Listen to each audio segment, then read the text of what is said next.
დაავადებათა კონტროლისა და საზოგადოებრივი ჯანმრთელობის ცენტრის ინიციატივით სისხლის უანგარო გაცემისთვის 5 მოქალაქეს და 3 ორგანიზაციას მადლობის სიგელები გადაეცა. სისხლის უსაფრთხოებისა და უანგარო დონორობის რეგულარული მხარდაჭერისთვის სასტუმრო რადისონ ბლუს, შოთა რუსთაველისა და წმინდა ტმელა-ბუსერიძის სახელობის სახელმწიფო უნივერსიტეტების ხელმძღვანელებს მადლობის სიგელები დღეს აჭარის ჯანდაცვის მინისტრმა ნუგზარ სურმანიძემ გადასცა. ჯანდაცვის მინისტრი მოქალაქეებს სისხლის ჩაბარების აქტიურობისაკენ მოუწოდებს.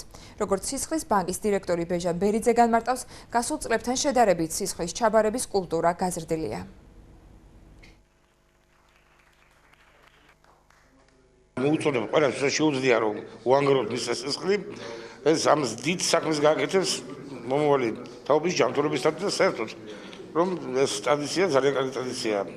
დიდი მადლობა ამ ღონისძიების ჩამტარებლებს. იმ ადამიანებს, რომლებმაც უანგაროდ გაიღეს სისხლი და რომელიც გამორჩეული იყო იმ ადამიანებს შორის ძალიან ბევრი ადამიანი ჩააბარა დაავადებათა კონტროლის ცენტრმა გამოუცხადა მადლობა.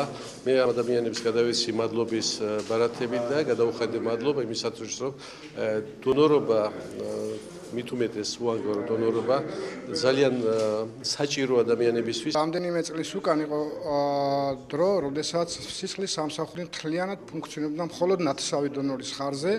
რაც იწვევდა იმას, რომ მინიმუმ 3 საათის დაგვიანებით მიეწოდებოდა სისხლი და სისხლის პროდუქტი ავადმყოფს. დღეს მდგომარეობით საგრძნობლად გამოსწორებულია მდგომარეობა, რაშიც აქტიური წვლილი გაიღო ჩვენმა მოსახლეობამ და ორგანიზაციებმა, რომელმაც სხვადასხვა აქციების შედეგად გაიღეს სისხლი.